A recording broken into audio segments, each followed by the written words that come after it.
Hello there, I'm going to present to you a quick tutorial on how to update your information on the UiPath Forum.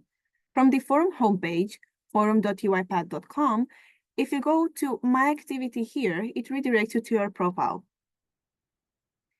You want to make sure that you have all the needed information on your profile. In order to check that, you can click on Preferences, then Profile, and you can easily fill in the section with all the information you want.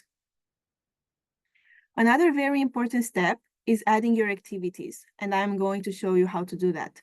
On your profile here, you press New Activity, you choose the kind of activity you have completed, and then you will be asked to describe the activity and attach a link to it along with a few other details. After you fill in those details, you save the activity and wait for a little bit until a forum moderator checks and approves it.